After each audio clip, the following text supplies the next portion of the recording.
시청자 여러분 안녕하세요. 시사의 속도를 더하고 정보의 깊이를 더하는 금강방송의 색다른 시사정보 프로그램 색다른 시선 TV현장 매거진의 정가연입니다. 색다른 시선 TV현장 매거진 소식입니다. 이슈 현장에서는 군산 시외버스터미널과 고속버스터미널이 건립된 지 45년이 지난 가운데 이용객들의 불편이 이어지고 있습니다. 이런 가운데 현대화 사업에 대한 논의가 이루어지고 있는데요. 이슈 현장에서 취재했습니다. 현장 미니 인터뷰에서는 익산 방문의 해를 맞아 익산의 역사와 문화를 관광객들에게 일선에서 알리고 있는 유칠선 문화관광 해설사를 만나 삶에 대한 진솔한 이야기를 나눠봤습니다.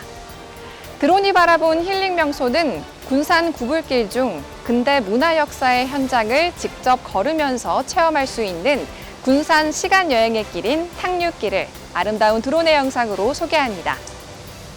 색다른 시선 TV 현장 매거진 지금 출발합니다.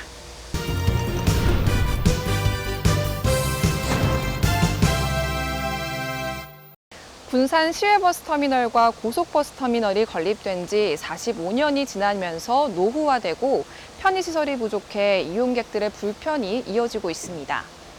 이런 가운데 현 부지에 주상복합 건물 형태로 개발하는 방안이 논의되고 있는데요. 현대화 사업에 물꼬를 틀 수 있을지 주목되고 있습니다. 이슈 현장에서 취재했습니다.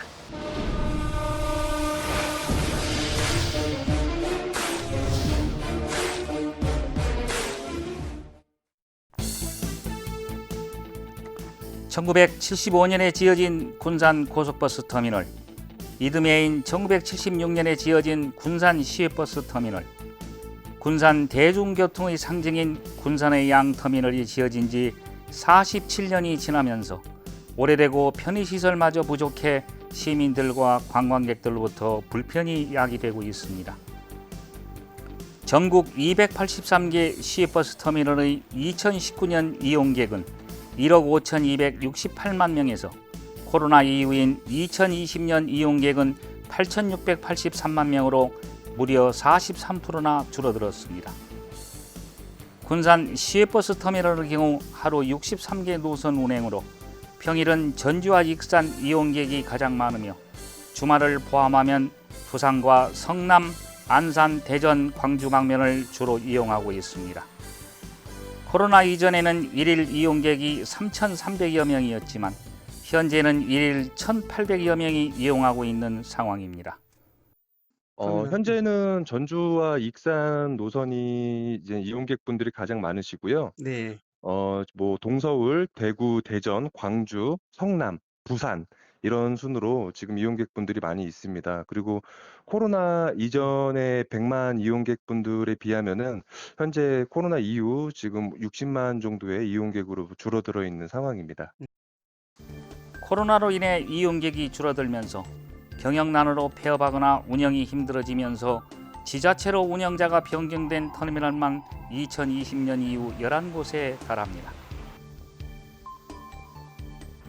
특히 터미널은 주요 도시의 상업지 주변에 위치하고 있어 낙후되고 개발이 필요한 터미널은 상업시설과 주택 등이 결합된 대규모의 개발로 변화를 모색하고 있습니다.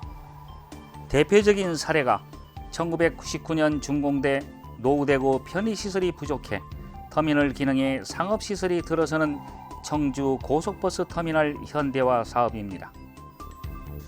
현재 군산 터미널의 경우 내부 시설은 일부 리모델링한 것을 제외하면 노후되고 이용객에 비해 턱없이 비좁아 터미널을 이용하는 사람들의 불만이 많은 게 현실입니다.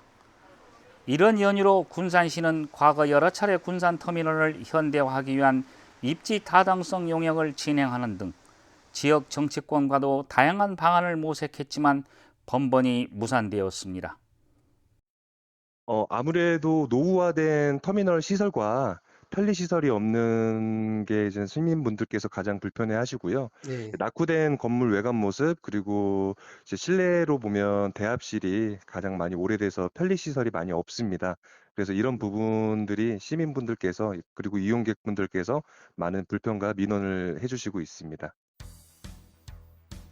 이런 가운데 군산 터미널을 현대화하기 위한 사업이 민선 8기 전라북도의 중점 과제로 포함되면서 군산시와 전북도의원들이 정책 간담회를 갖고 사업의 빠른 추진을 위해 강한 의지를 내비치고 있습니다. 최근에는 군산터미널을 현대화하기 위한 사업이 수면 위로 떠오르면서 관심을 모으고 있습니다. 한 건설사가 다른 부지가 아닌 현 부지에 터미널을 짓고 500여 세대의 주상복합을 짓는 개발 방안을 제시하면서 사업 추진에 관심이 쏠리고 있습니다.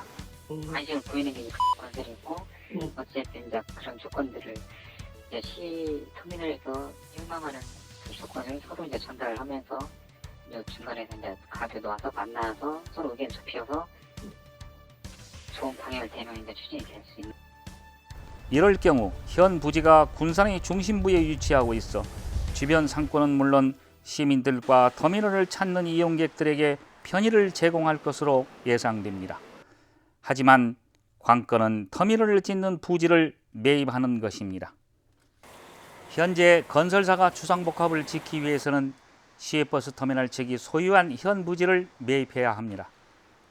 시외버스 터미널 측은 일단 부지 매입에는 긍정적인 반응을 보이고 있습니다.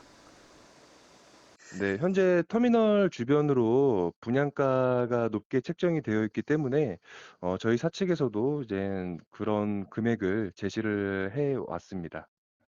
현재 건설사 측과 원만한 협의가 이루어질 수 있도록 최선을 다하고 있고요. 아무래도 가장 중요한 매입가에 대한 이견차를 좁혀가고 있는 중입니다. 하지만 현재 터미널 주변이 군산의 중심부에 위치한 데다 최근에 분양한 인근 아파트의 분양가가 높게 책정이 돼 있어 건설사와 시외버스 터미널 측은 매입가에 대해 의견차를 보이고 있습니다.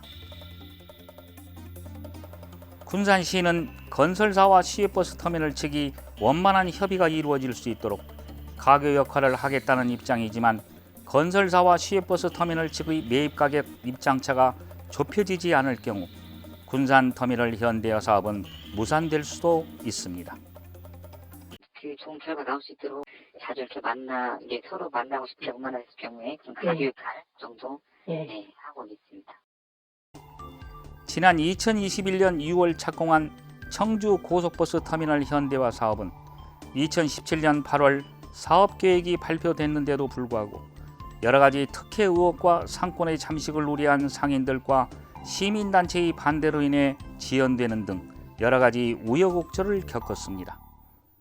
하지만 약 5천억 원이 투입되는 이번 사업은 여객 자동차 터미널과 문화시설, 레지던스 등 지상 49층의 주상복합 건물이 들어서며 오는 2024년 말 완공 예정입니다. 즉 터미널 기능은 그대로 유지하면서 상업시설 등이 들어서는 복합시설로 재탄생하게 돼 청주시의 랜드마크로 자리할 가능성이 있습니다. 군산 시외버스 터미널 측은 향후 건설사와 지속적인 협의를 통해 군산 시민들과 관광객들이 불편을 겪고 있는 터미널의 현대화 사업에 긍정적인 입장을 보인 만큼 사업이 진전될 수 있는 가능성도 있습니다.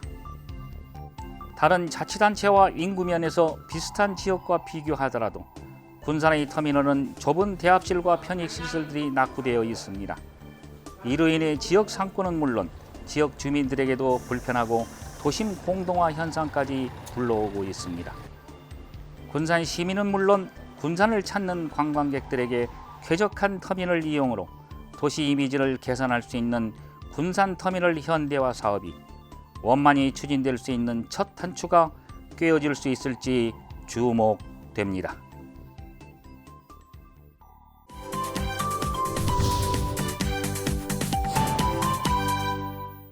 최근 전북 익산의 미륵사지 조성 사업이 착공한 지 16년 만에 완공이 됐습니다.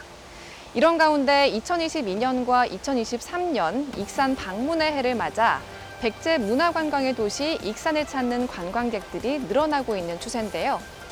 이러한 익산의 역사와 문화 현장 곳곳을 누비면서 제일 먼저 관광객들에게 알리는 분이 있습니다. 오늘 현장 미니 인터뷰에서는 생태 전문가이자 문화관광 해설사인 유칠선 박사님을 만나 삶에 대한 자세한 이야기를 들어보겠습니다. 저는 지금 백제왕궁 박물관에 나와 있습니다. 제 옆에는 유칠선 문화관광 해설사님 나와 계십니다. 안녕하세요. 안녕하십니까. 네, 먼저 간단하게 본인 소개 좀 해주실까요? 네. 저는 전라북도 문화관광 해설사로서 지금 익산시에서 문화관광을 해설하는 유칠선입니다. 지역의 역사와 문화를 알려면 많은 지식이 필요한데요. 현재 자격증을 보유한 것으로 알고 있습니다. 문화관광 해설사를 하게 된 계기가 있을까요? 저는 딱히 문화관광 해설사를 해야 되겠다 해서 한 게 아니라 자연스럽게 됐어요. 왜 그러냐면 제가 그때 당시에 뭘 했느냐면 이제 단청 공부나 그다음에 농악 이런 것들을 하다 보니까 자연스럽게 이 문화관광이라는 게 저한테 다가온 거죠. 익산은 백제왕도 세계문화유산의 도시입니다. 그래서인지 문화관광 해설사의 역할이 부각되고 있는데요. 현재 이 해설하고 있는 곳은 어떤 곳이 있는지, 또 익산의 관광 명소 중에서도 이 부각되는 장점이 있는 곳을 소개해 주실 수 있을까요? 현재는 지금 저는 미륵사지에서 근무를 하고 있습니다. 그런데 우리 익산이라는 지역이 참 재밌게도 생태, 문화 이게 굉장히 많아요. 자원이 많지만 그동안에 이제 평가절하가 됐다가 이제서 재빛을 발하는 것 같아요. 그래서 일단은 이제 백제문화권으로는 왕곡리, 지금 우리가 와 있는 왕곡리 유적, 그다음에 미륵사지, 그리고 쌍릉, 마룡지, 익산토성, 제석사지 이런 데가 있고요. 근대문화유산으로서는 춘포 지역의 근대문화유산과 시내 권역의 근대문화유산이 있어요. 그런데 그것들을 저희가 알려지지가 않았거든요. 그리고 또 이제 생태자원으로서는 14개 시군이 한 곳씩 가지고 있는 생태관광단지가 있어요. 특히 우리 그 금마저수지를 중심으로 해서 생태관광 단지가 있고, 그 다음에 만경관 권역과 금관 권역에 생태 관광지가 굉장히 많이 산재해 있는 것으로 알고 있고, 또 그곳이 굉장히 많은 보석과 같은 곳입니다. 최근 익산 미륵사지 조성 사업이 착공된 지 16년 만에 완공이 됐습니다. 해설사로서 어떤 의미가 있다고 보시나요? 일단은 그동안에는 많은 인원들이 왔을 때 우리가 주차장이라든지 이런 데 수용하는데 수용 공간이 적었어요. 그래서 굉장히 교통난이 심했었는데 일단은 그게 해소가 됐습니다. 그리고 두 번째로는 광장이 넓다 보니까 어떤 행사든지 큰 행사들을 미륵사지를 활용해서 할 수 있는 계기가 마련됐다고 보면 되겠습니다. 문화관광 해설사로서 익산에 찾는 관광객들에게 추천할 만한 관광지나 명소가 있을까요? 명소는 굉장히 많아요. 자, 봄이 되면 벚꽃길로 유명한 그 만경강길, 그리고 가을이 되면 또 억새가 굉장히 춤을 잘 추고 있겠죠. 춤을 추고 있는 곳, 바로 그곳이 만경강길이고요. 근데 거기서는 그걸로 끝나는 게 아니라 우리 근대문화유산, 춘포의 근대문화유산과 같이 볼 수 있는 공간이며, 그 만경강 물문화관, 이것 또한 명소로 지정될 수가 있고요.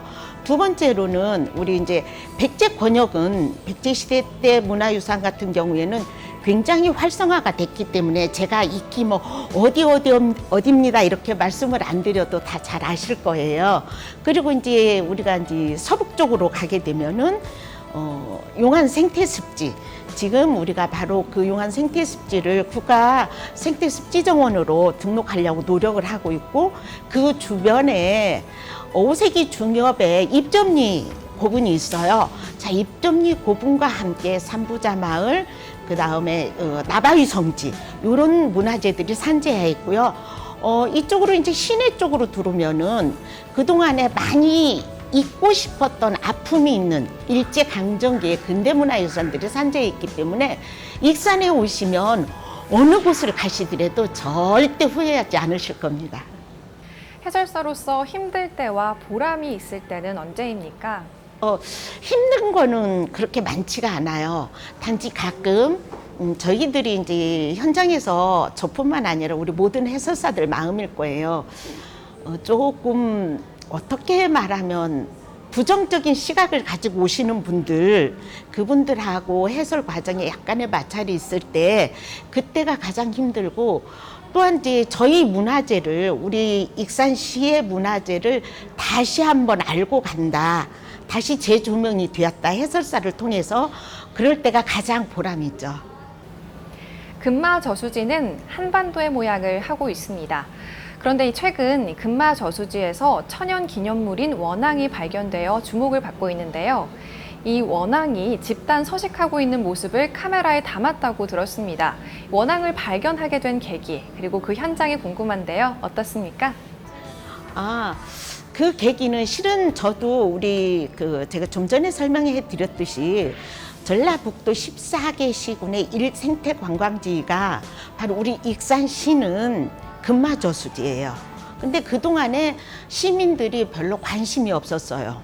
저도 역시 마찬가지고. 근데 우연한 기회에 환경정책과 계장님께서 저한테 의뢰가 왔어요. 우리 금마저수지의 깃대종, 대표하는 종이 원앙이가 있다는데 도저히 원앙이를 자료를 찾아봐도 없다라는 거예요. 그래서 제가 웃으면서 그러면 제가 찾아드리죠 그랬죠. 그리고 나서 그 해에 8월 달에 비가 많이 오는 날 우연찮게 원앙이 가족 12마리를 찍게 됐어요. 그러면서 지속적으로 모니터링을 했는데 작년 가을 같은 경우는 2021년도 가을 같은 경우에는 70여 마리가 넘는 그 원앙이 개체가 와서 살고 서식하고 있는 것을 발견을 했어요. 그리고 그 나무의 원앙이 특성상 나무에 올라가서 쉬고 있는 모습들을 카메라에 담게 됐는데요. 원앙이뿐만 아니라 바로 금마저수지 같은 경우에는 어떻게 보면 익산시의 생태보고라고 할 수가 있어요. 멸종위기 1급, 국제 멸종위기종 1급인 천연기념물 수달이 발견됐고요.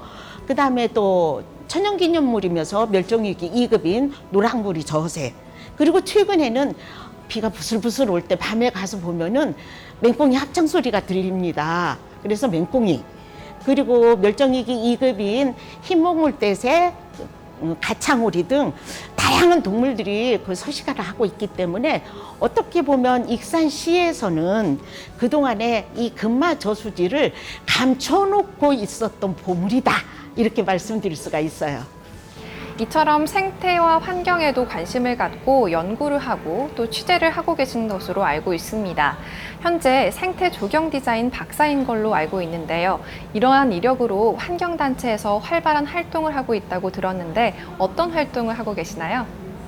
저는 개인적으로는 그렇게 활발하지는 못해요. 하지만 제가 최근에 지금 만경강 있죠. 만경강에서 3년 정도 지금 모니터링을 하고 있거든요. 만경강에 오는 멸종위기종, 천연기념물, 특히 국제적 멸종위기종 1급으로 지정되어 있는 황새가 저희 만경강에서 꾸준히 서식하고 있다는 거죠. 그래서 그런 모니터링과 함께 제두루미, 흑두루미, 그 다음에 흰꼬리수리, 독수리, 얘네들을 계속 지속적으로 모니터링하고 있는 역할을 하고 있습니다. 어린이들을 위해서 환경 생태 지도를 만드는 등 환경 운동에도 앞장서고 계십니다. 이 환경 생태 지도를 만들게 된 계기와 아이들의 반응은 어땠을까요?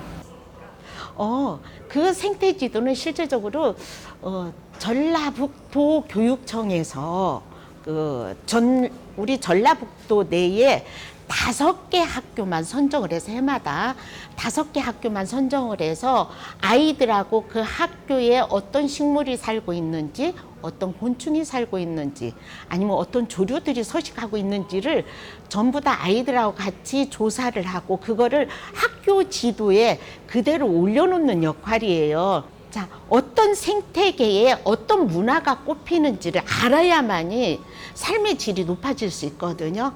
실제적으로 보게 되면은 우리가 묵 같은 것도 어느 지역에서는 메밀묵을 먹고 어느 지역에서는 도토리묵을 먹잖아요. 그거는 그 지역에서 재배할 수 있는 작물이 다르기 때문에 그렇게 우리가 음식으로 섭취를 하거든요. 그런데 내가 사는 이 지역의 생태계가 어떤가, 우리 학교의 환경이 어떤가를 알아야만이 그 안에서 아이들이 일어나는 그 문화라는 게 하나의 싹을 틔울 수 있기 때문에 그런 쪽으로 아이들하고 얘기하는 거죠. 문화관광 해설사로서 익산이 지닌 매력과 개선할 점이 있다면 무엇이 있을까요? 먼저 이제 개선할 점이라고 하면은 그동안에 감춰졌던 걸 이제는 내놔야 될 때가 됐다. 그리고 아쉬운 점은 그동안에 감춰졌던 것이 나올 때, 내놓을 때 조금 더 우리가 이제 연계성을 가지고 이걸 내비쳐야 되지 않는가 하는 생각이 들어요. 우리가 관광이라고 할 때는 보는 것도 즐겁지만 볼거리, 즐길거리, 먹거리가 다 있어야 되거든요. 그중에 어떤 볼거리와 어떤 즐길거리가 허브 역할을 할 수 있는가, 그런 것들을 생각을 해서 같이 이렇게 내놨으면 참 좋을 것 같아요. 즉 밥상을 차릴 때도 면에 알맞는 반찬이 있고 밥에 알맞는 반찬이 있듯이 어떤 타깃으로 어떤 문화 지역을 개발을 해야 되겠다, 아니면 우리 내놔야 되겠다 하면은 그 주위에 생태 자원이 어떤 것들이 있는가 해서 다시 한번 볼거리와 연계를 시키는 게 좋을 것 같습니다. 끝으로 앞으로의 계획이 있다면 말씀해 주시겠어요? 앞으로 계획은 정말 우리 익산시가 볼거리, 즐길거리, 먹거리가 풍부한 익산시인데도 불구하고 평가절하됐던 모든 것들을 다시 한번 꽃피울 수 있게 제가 가교 역할을 하는 게 제 생각입니다. 백제의 숨결이 살아있는 익산. 익산의 역사와 문화 뒤에 숨은 진정한 가치와 의미를 이렇게 관광객들에게 알려주는 분들이 있어서 익산이 문화관광 도시로 발전하는데 한 걸음 더 나아가지 않나 싶습니다. 오늘 좋은 말씀 감사합니다. 네, 감사합니다.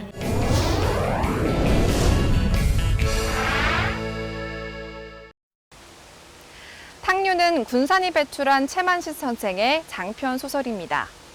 드론이 바라본 힐링 명소는 군산 원도심의 자리에 민족의 숨결과 아픔, 그리고 항쟁의 역사를 배울 수 있는 군산 시간 여행의 길인 탕류길입니다. 드론의 영상을 통해 과거로 시간 여행을 해보면서 이 민족의 아픈 역사와 그리고 삶의 애환을 느껴보시길 바랍니다. 군산에는 10개의 구불길이 있습니다. 드론이 바라본 힐링 명소는 도보로 이동이 가능한 군산 구불길 중의 하나인 탕류길을 따라가 봅니다. 군산 내양에 자리한 근대역사 박물관에서 해상물류 유통의 중심지였던 과거 군산의 모습과 국제무역항 군산의 모습을 보고 나면 일제강점기 군산에서 포목점과 농장을 운영하던 일본인 히로스가 건립한 일본식 가옥이 보입니다. 이곳은 2층 가옥으로 기역자 모양으로 된 건물 2채와 일본식 정원이 자리하고 있습니다. 이 길을 따라 걷다 보면 1998년 한석규 심은하 주연의 영화 8월의 크리스마스 배경이 된 초원 사진관이 있는데요. 이곳은 젊은이들이 관광을 하면 꼭 찾는 사진 촬영 명소가 된 곳입니다. 이어 우리나라에 남아있는 유일한 일본식 사찰인 동국사가 있습니다. 지붕 주변에 대나무 숲이 어우러져 한 폭의 그림이 연상되는 이곳에서 조용히 거닐다 보면 과거와의 대화를 통해 현재를 어떻게 살아가야 할지를 알려주는 역사교육의 현장임을 느끼게 될 것입니다. 마지막으로 볼 곳은 일제강점기 일본 지주들과 가난한 백성들이 거주했던 곳으로 알려진 말랭이 마을입니다. 사라져가는 마을을 도시재생 프로그램을 통해 재탄생시킨 곳으로 마을의 외곽에는 탤런트 김수미 씨의 이름으로 명명된 김수미 길이 있고 벽화가 곳곳에서 관광객들을 반기고 있습니다. 우리의 아픔이 남아있는 일제강점기 시대와 근현대에 이르는 다양한 문화가 공존하는 탕류길을 걸으며 근대의 역사적 의미를 되새겨보는 건 어떨까요? 색다른 시선 TV 현장 매거진. 저희가 준비한 소식은 여기까지입니다. 오늘도 시청해주신 여러분 고맙습니다.